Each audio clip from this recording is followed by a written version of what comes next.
In the last video, we talked about finding answers to the 6 questions that I usually ask before I dive really deep into a potential property.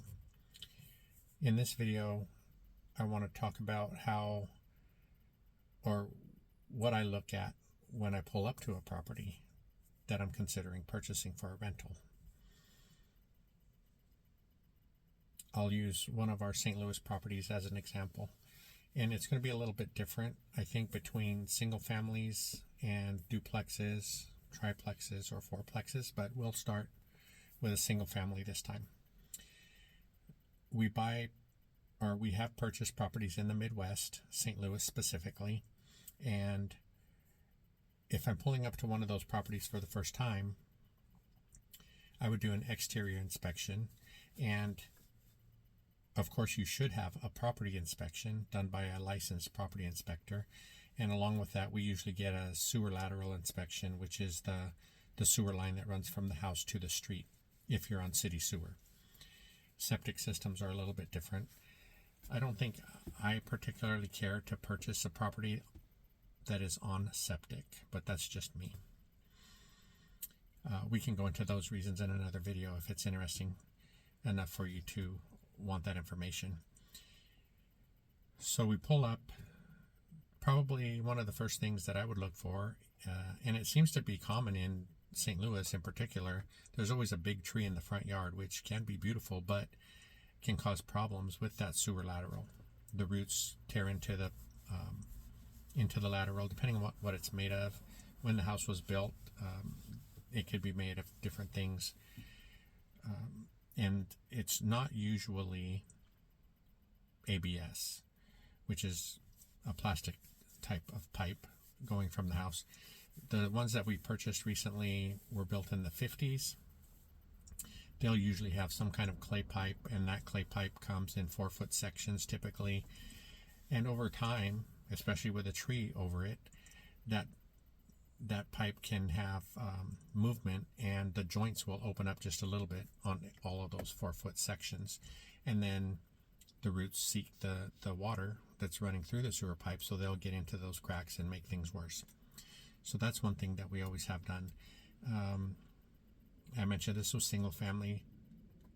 I'll take a good look at, as good a look as I can on the roof, see how old that looks, and again, the inspection report sometimes they'll give you a life expectancy, and then what is the house built like? Is it all brick? Is it wood siding? Is it vinyl siding? If it's brick, sometimes they'll require what they call tuck pointing. So when they're brick, they have the mortar joints, and especially in the Midwest with the freezing and the thawing and that over so many years, little cracks will develop or mortar will fall out. So tuck pointing is what they call it. They'll come in and repair, or you should budget to have that repair done if it looks like it needs it. I'll check the gutters, look for rusting on the joints, see where the downspouts land. Are they dumping the water out right next to the foundation? And a lot of the homes in St. Louis have basements, so it's nice if you can get that water, keep that water flowing away from the house, typically at least 5 feet or so. And then again, we'll look at fascia boards, we'll look at the underside of the roof overhangs, see if any of that material looks deteriorated. If you're going to replace the roof, then you should, or that should be getting replaced anyway. But sometimes when someone sells a home, they'll give it a fresh coat of paint. It's not as easy to tell if there's dry rot or termite damage on exterior wood. I would look at the windows all around, see if all the windows are the same, if any have been replaced, what style windows are they. I'll look at the ground around the house. Is it sloping away from the property or sloping away from the house? And is there a slope towards the house that could cause issues down the line? Is there an air conditioning unit outside? In St. Louis, they usually have them in the backyard. A lot of times they'll have cages around those units to protect them from somebody just taking it. Stairs have railings. Are the railings in good condition? Are the stairs in good condition? We've had a couple where, again, with the climate there in the Midwest, sometimes the concrete stairs will start chipping, and we've had to repair some of those recently. And when you walk in, just look at the layout. It's not too common on a single family home, but I've mentioned on some of our multifamilies, they've converted them into multiple units, and the flow was not conducive. And once you go inside, look at the flooring, look at the walls. Are there any settling cracks or anything like that? Or is there a bunch of patching that's been going on over the years? Does it have a nice interior paint job? Are the floors hardwood? And a lot of the ones that we've purchased do have hardwood. We've refinished some. Some have been painted when we purchased them, so we will repaint the floors, getting ready for the new tenant. Are all the doors in good shape? Does all the hardware match? Those might seem like silly things, but if I were a renter, I would like everything to match. It doesn't have to be expensive, but at least if they all match, that helps the renter or your customer understand that you care about the property and you want to make it as nice as possible. Obviously not going overboard with remodeling it if it's a rental. Looking in the bathroom, and some of the rentals that we purchased in St. Louis, for some reason they have a big window in the shower, and that's always been an issue. I don't know why they did that, but it's hard to keep that protected against the water when you're taking a shower. A lot of times they'll just have a curtain over the window or something like that. Some people I know have just closed over the window and retiled that back wall. That's another thing that's happened to us in the past, where a shower valve has been replaced and they can't find a tile to match, so that tile around the shower valve is a different color or style. So in some cases we've had to have the tile refinished, like you would refinish a tub. It's sprayed on porcelain, so they clean it, prep it, and they'll spray it, and that looks a lot nicer, but it is an expense some people don't expect. Some people just try to rent the place like that, and that's been an issue for us. So it stayed on the market a long time. We thought it had a nice paint job when we saw the pictures, because we didn't see it in person, but when you got close up, it looked like the previous landlord did the paint job, and he wasn't really a painter. So look at the toilet. Is it in decent shape? Vanity, look under the sink, see if there's any previous damage from previous water leaks. Does the vanity need to be replaced? Is the vanity top cracked? Does the faucet work nice? And light fixtures, we've updated light fixtures over the years, gone to LED. Some of our friends like LED because that means the tenant isn't going to be, getting on a ladder to try and change a light bulb in the ceiling, things like that. The LED fixtures usually last a really long time. And even though you're probably not going to be paying the power bill, it is nice to save a little bit of money there. I think tenants might appreciate that. How are the bedrooms laid out? Closet doors, are they all in good shape? Plugs and switches, that's a big one. A lot of times you'll look at a room and it'll have 2 or 3 different style plugs and switches. Are the outlets grounded, or do they just have 2 prongs? I don't think that's too common in the 50s. I think things were really changing at that time, so grounded outlets are the norm. Some of our friends like to switch the outlets and the switches to the newer flat rocker switches. One of the brands is Decora, and they have a flat panel rocker. They're quieter. Some of the old switches you can hear a click when you turn them off and on. And they have the same style for outlets, so that's really nice when everything matches. All these things should be going into your spreadsheet and eventually into your analyzation of the property as a whole. Then getting into the kitchen, a lot of times cabinetry is really old, drawer guides and slides don't work well, so you're probably going to have to, or you should replace them. The kitchens in those properties aren't super huge, so it's not going to cost a lot. We did try butcher block countertops in our last renovation. We upgraded the kitchen sink to a stainless, nicer faucet. And I believe the backsplash was also made out of the butcher block. So if the property comes with appliances, or if your market requires that you supply appliances, that's another good thing to know. For ours, we need to supply a range and a refrigerator. So we've done that. We've purchased those used. Sometimes I've picked up a couple of new ones. And honestly, for a new one, the last one I bought was $750. They brought it into the unit and hauled away the old one, and we've paid $250 to $300 for a used one.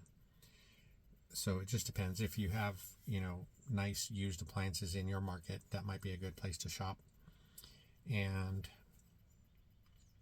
what else? Is there a basement? Basements are big in St. Louis. It's nice if you can go down, check it out. There's usually a drain in the basement floor. If you're getting the plumbing inspected, it would be nice if they could inspect the plumbing from there, because that would go through the foundation and out into the sewer lateral, which is out in the yard. We've purchased places where they check the lateral from outside the house to the street, but then we find that the drain in the basement is clogged from the basement to the foundation. So that's another thing to check. Again, getting back to the windows, are they original windows, single pane glass? And again, if they're in good condition, there might not be a reason to change them, because if you were paying the utility bills, then that might be a consideration down the line, something to set aside money for. And getting back to the basement, so does it smell like mildew, or sometimes people will freshly paint a basement just to make it look better. Your inspector can usually gauge if the walls have moved. In one of our properties, over the years, the basement wall had moved about an inch. They do have ways to stabilize that. It's not inexpensive, so that's another consideration. And you cannot seal. I don't know why people think you can, but you cannot seal a basement to keep water out from the inside. That needs to be done when the place is built. And over the years, ground moves and things, and foundation walls or basement walls can crack. You can't do anything about that after the fact unless you dig around the whole house and waterproof it. There are some businesses, basement sealing businesses, that go around painting an elastomeric material over the walls. I wouldn't fall for that one. And I think that's a lot. I think I'm fortunate because I am a contractor. There are a lot of things that I can see and understand. I understand how they work. So it's not that big a deal for me. And like I said in the beginning, hopefully you're getting an inspection. And speaking of inspections, there are different quality inspection reports. I've had some where the guy just went in and wrote everything down on a notepad and called it a day. But now I look for companies, and you can usually get a sample of their reports to see how detailed it is. And we found a few that were really they really went in deep and checked everything. A lot of times they won't turn on like appliances for some reason. They do check the outlets to make sure they're all functioning and grounded and that kind of thing. They'll check faucets to see that the sinks are draining okay. And sometimes the inspectors won't go on the roof these days. They'll do some kind of drone pictures or something, and they'll give you their opinion that way. Some of my investor friends will actually hire a roofer to give them a good inspection. Some will hire a plumber to evaluate the plumbing, and some will hire an electrician to evaluate the home's electrical, see how old it is. Older buildings, we have one that was built in 1904, and when they were built, they used knob and tube wiring, and that's not covered by a lot of insurance companies these days. So knob and tube wiring, and there was also a period where they used aluminum wiring before they switched to copper. Some companies don't cover aluminum wiring either, so that's another thing to keep in mind. I think that covers a lot of what I think about when I'm looking at a property for the first time. Relying a little bit on the inspections. I know, like I said, depending on how detailed your inspection is, could give you some great information. Don't let it scare you. And like I've said before in some of my other videos, I do offer a clarity call. What I'm calling a clarity call. It's a 30-minute paid call. If you have an inspection you're not sure about, book a call, and I'm happy to go over the inspection with you. Most of the time on those inspections, towards the end, there's a section that's called health and safety, which are the things I go and look at first, because those are going to be called out. And in some of the markets that we're in, I think most markets, you will need to get a rental certification, and the city will come take a look, make sure your property passes all of their guidelines, and they'll let you know. If it doesn't, Section 8 does the same thing. That's another inspection that is required if you're going to have a Section 8 tenant. Section 8 can take a little bit longer because it seems like a lot of times they book out several weeks before they have the opportunity to come and certify a property. And that's another thing that you need to plug into your analyzation, because you're holding the property longer and you might pay a month or two of the mortgage. So you got to be ready for that. Along with that clarity call that I mentioned earlier, I do have a free, what I call a rental reality checklist. And that's more to double check your mindset. It makes you aware of some of the things mentally that you should be prepared for if you're going to try to get into this business. That one's free. There's a link in the description, so check it out. And if you do check that out, I would appreciate your feedback. I'm trying to make that as informative as I can and answer as many questions as it can. So I think that about covers what I wanted to talk about today, and I'm continuing on this 10 video series. I believe this is video 8. There are a couple more videos in the series, and we'll cover some other topics that come further down the line. And hopefully that'll help you if you're thinking about buying a rental property. And it doesn't matter if you're buying in your own backyard or if you're buying out of state. A lot of this stuff crosses over to both types of investing. And some people think they can't invest out of state. I think for me it's better, because if my properties were right in my backyard, I would probably be going by them too often, and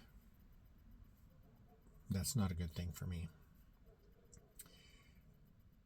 So thank you for watching. Hopefully this was helpful. If you think I can improve this video in any way, I'll do another video talking about the same topic. Maybe next time we'll talk about multifamily duplexes or triplexes and such, and what differences you need to look at if you're considering a property like that.